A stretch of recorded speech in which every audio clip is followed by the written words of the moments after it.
Veamos la alegoría. Aquí, en esta imagen que está acá, podemos ver más o menos como muchos de los elementos que están ahí, si no es que todos, ¿verdad?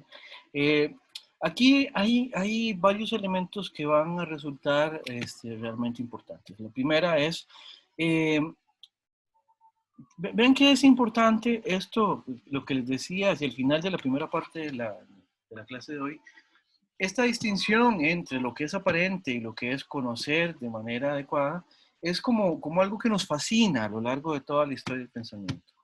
Todavía hoy es algo que sigue siendo explotado bastante y que de alguna manera como que nos interesa. O sea, tenemos mucho dándole vueltas a este tema. Ahora, como ustedes lo ven acá, la distinción entre apariencia y realidad la podemos ver como una diferencia entre el mundo visible y el mundo inteligible. Acá tengo que decir un par de cosas. La primera es que eh, el papel de la abstracción es importante precisamente porque de lo que se trata es de que, aunque efectivamente con la experiencia nosotros podemos ver un entorno, aun cuando nosotros por medio de los sentidos podemos tener acceso a ciertas cosas que recibimos por medio de nuestros sensorios, por medio de esta experiencia corporal que tenemos, ¿verdad? De lo que se trata no es de quedarse ahí, sino de remontarlo y lo remontamos mediante la razón. La razón, entonces, juega un papel fundamental para poder ir más allá de lo que es meramente sensorial. En ese sentido, podemos entender, que eso es lo que significa inteligible, podemos entender cómo es que operan las cosas cuando vamos muchísimo más allá de cómo es que conocemos por medio de la experiencia que las cosas ocurren, ¿verdad? Lo que nosotros vemos es un acceso a la realidad, ¿verdad? Eh, pero eh, es un acceso que lo que nos da es una cantidad muy limitada de conocimiento. Vamos a ver, voy a volver a hablar de Parménides en este momento. ¿Se acuerdan que en algún momento nosotros hablábamos de que lo único, para Parménides, lo único que existe es el ser, así en general?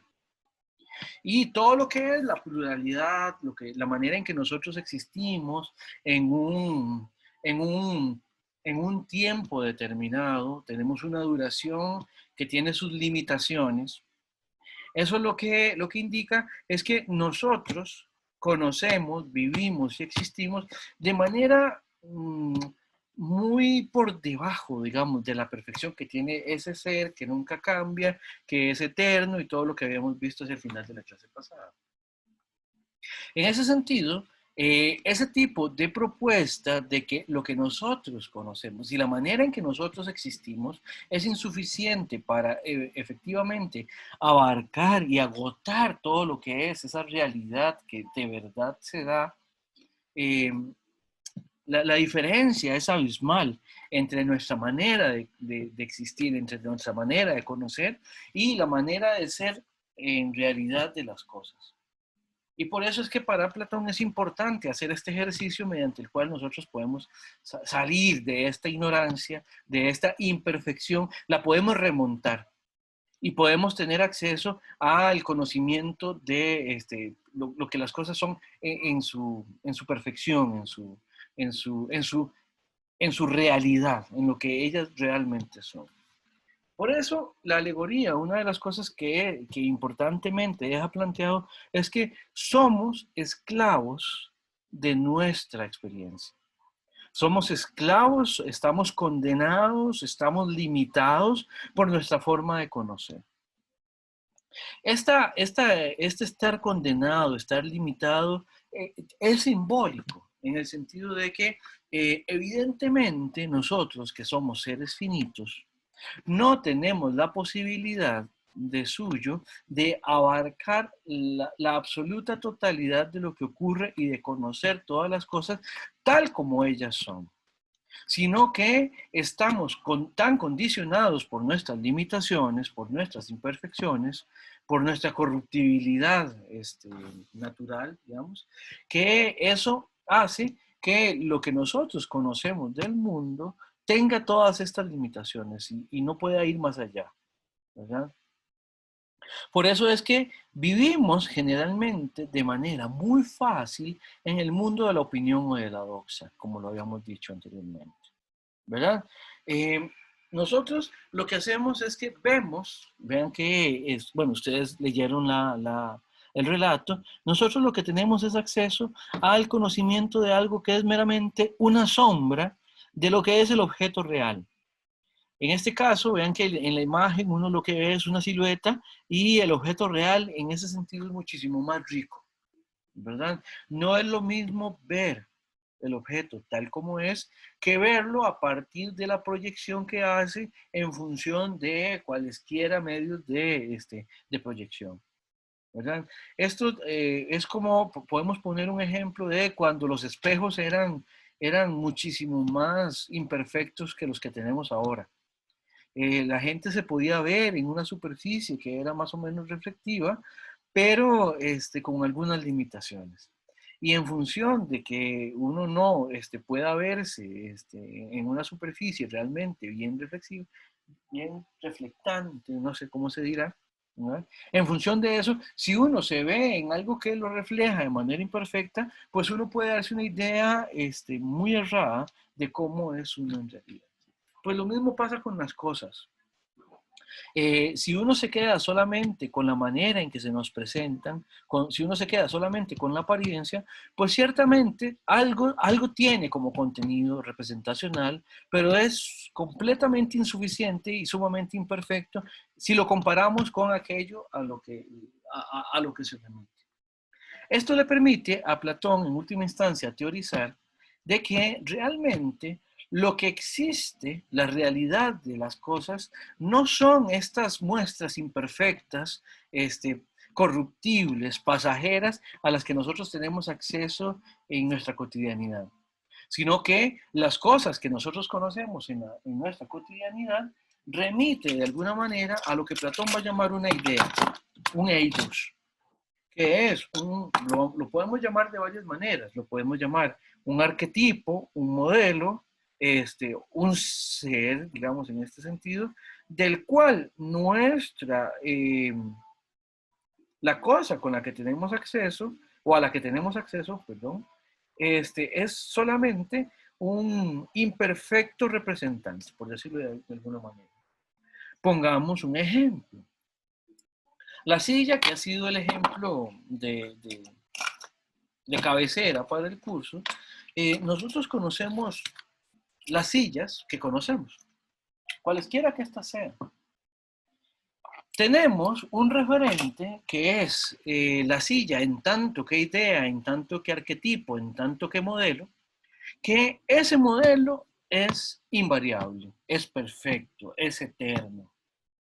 Y por eso es que cuando nosotros conocemos lo que es una silla, por medio, realmente lo que tenemos es por lo menos algún tipo de acceso a esa idea.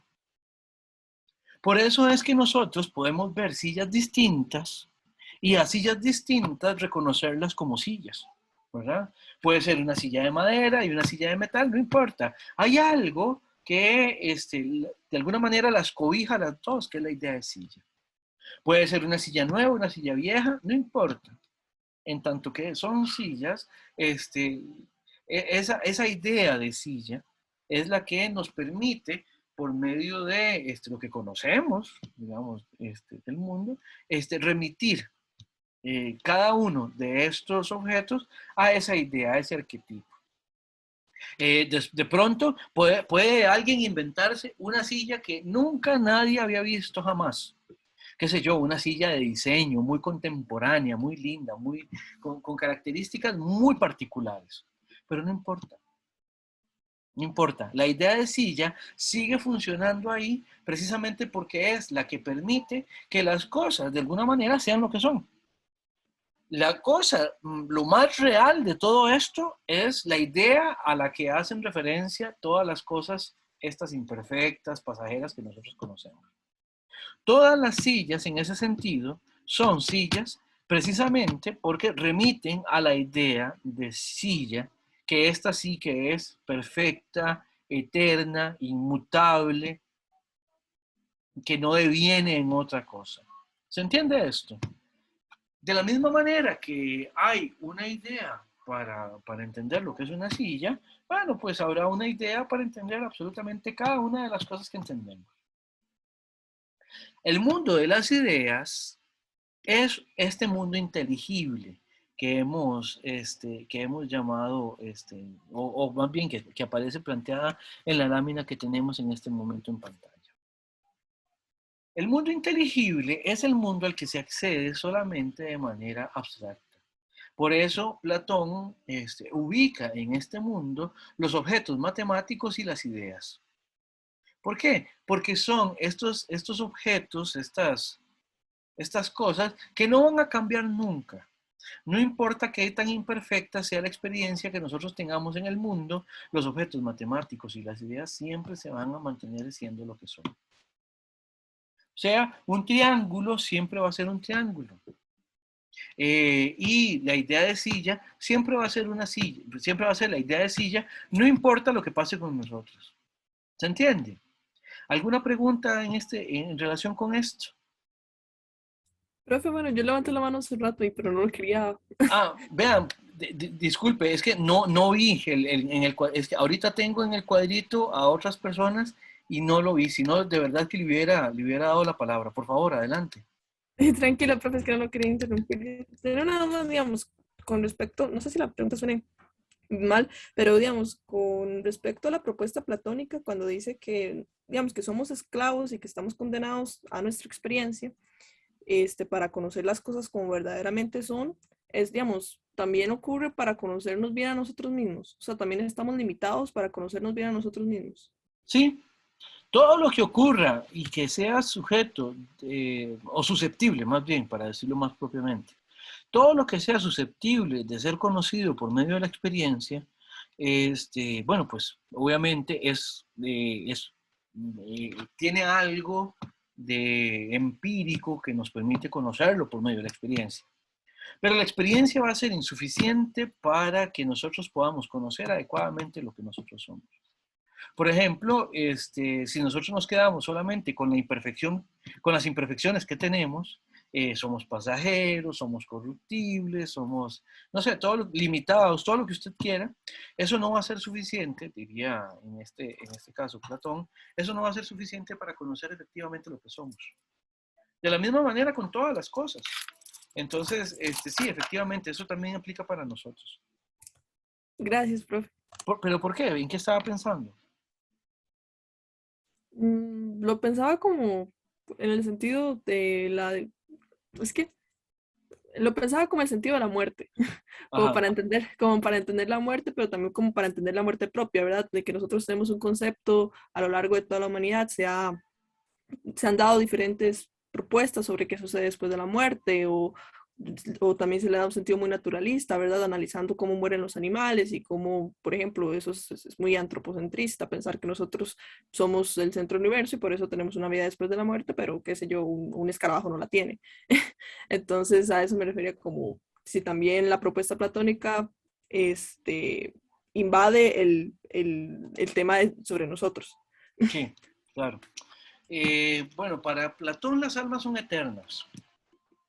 Y en ese sentido, vamos a ver, Platón de alguna manera sostiene que las almas realmente, que son pura intelección, viven en el mundo de las ideas. Pero también en algún otro relato, él menciona cómo las almas de alguna manera eh, caen del mundo inteligible y se encarnan en este cuerpo y eso nos explica a nosotros de alguna manera. Entonces, ¿qué es lo que pasa? Bueno, primero que nada, vea la importancia de esta propuesta de que las almas sean eternas para que el cristianismo lo recoja, ¿verdad? Porque para el cristianismo esta noción de que hay vida después de la vida es importantísima, ¿verdad? Bueno, y aquí la idea esta de Platón, según la cual las almas son eternas, pues les cae como anillo al dedo, ¿verdad? Les calza como un guante, ¿verdad? Ahora, el punto es, ¿qué es lo que nosotros somos? En este caso, las almas, una vez que entran a un cuerpo, tienen que empezar a conocer todo de nuevo. Antes estaban al frente y tenían acceso directo a las ideas, pero aquí tienen que conocer mediante el instrumento que es el cuerpo, y tienen que ir poco a poco, tienen que ir aprendiendo.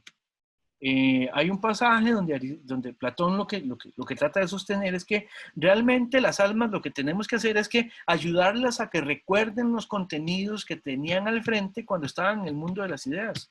Y por eso llama a un esclavo y le dice, por favor, haga un dibujo en la tierra, haga una línea, y a esta línea hágale otra y otra, y ahí lo hace dibujar unas figuras geométricas, un triángulo, y a partir de ahí, Platón empieza a demostrar cómo, o no, al menos eso pretende, empieza a demostrar que el esclavo puede seguir, digamos, una construcción geométrica, y Platón lo que dice es cómo este esclavo, que no tiene conocimiento matemático, puede seguir estas indicaciones. ¿Cómo él también puede construir el objeto geométrico? Bueno, precisamente porque ahí hay un alma que de alguna manera está recordando lo que veía. Y de lo que se trata de la educación, digamos, el formarse, el estudiar, lo que hace es que las almas de alguna manera vuelvan a tener acceso a esas ideas, ¿verdad? Entonces, también sirve para explicarnos a nosotros mismos, por supuesto, y para ubicarnos dentro de una explicación general, claro que sí.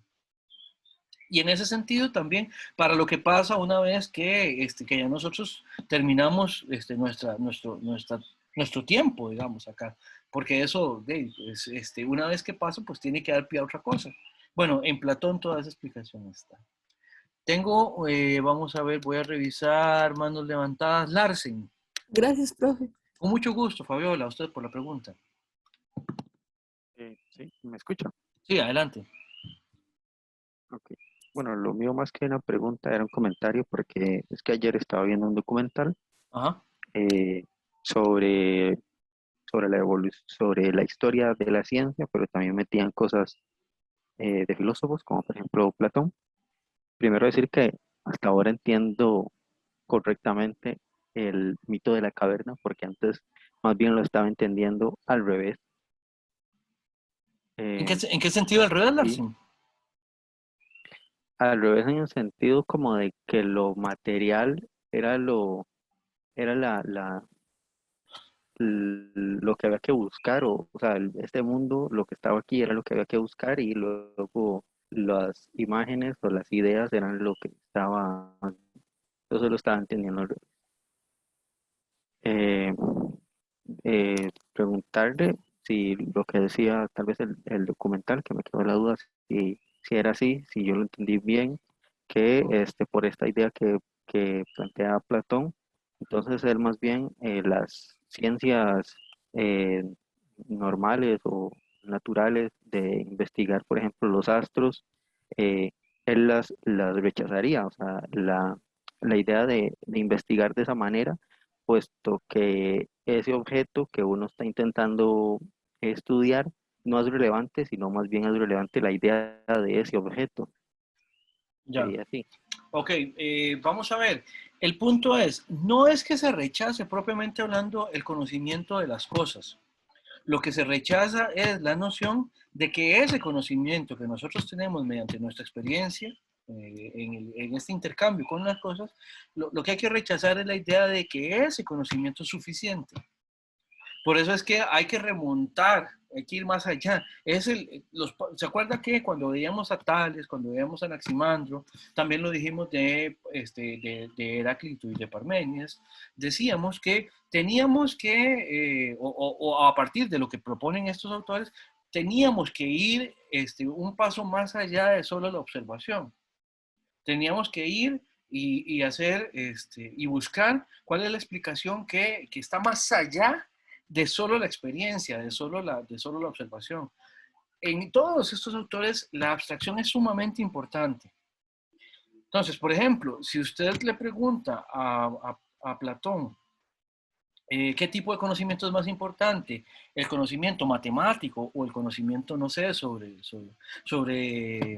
cómo se reproducen los animales? Muy probablemente él le va a decir que el pensamiento matemático alcanza un nivel muchísimo mejor que el otro, ¿verdad? No que el otro haya que descartarlo y que no haya que cultivarlo, sino que lo que podemos observar en relación con los objetos matemáticos es muy cercano a esa perfección del arquetipo. En cambio, con los animales, bueno, está bien, podemos tener el conocimiento de los animales, pero no nos podemos quedar solamente con eso, sino que tenemos que remitir el conocimiento que tenemos con la experiencia de los animales, tenemos que remitirlo a sus ideas correspondientes, que nos permiten entonces explicar qué es lo que está sucediendo con ellos. Entonces, no es como que un rechazo por el conocimiento, sino un rechazo por la noción de que ese conocimiento sea de suyo suficiente. Larsen, no sé si con eso le respondo. Sí, y sí, es que mi duda que era más que todo porque en el documental sí lo dejaba como más bien eh, como un rechazo. De hecho, decía en el documental que ese tipo, bueno, la ciencia en general se había tratado mucho por personas con ese tipo de mentalidad. Ok, creo que puedo aportar algo en relación con eso. Y puede tener que ver con lo siguiente. Esto lo pueden buscar también, hay un texto muy bonito sobre el origen de la ciencia en la cultura griega de un autor que se llama Benjamin Farrington. Es un texto ya viejito, bastante viejito, pero bastante bueno, viejito pero bonito, ¿verdad? Benjamin Farrington sostiene que efectivamente en línea con ese decaimiento del conocimiento científico en la cultura griega, sostiene que el problema va más o menos por acá.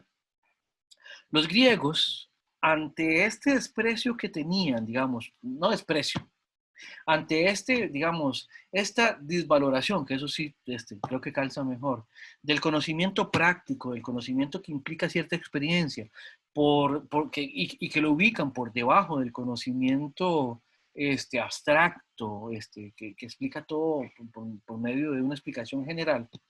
Ellos tenían a la contemplación, digamos, a esta manera abstracta de pensar como algo más adecuado, como algo mejor.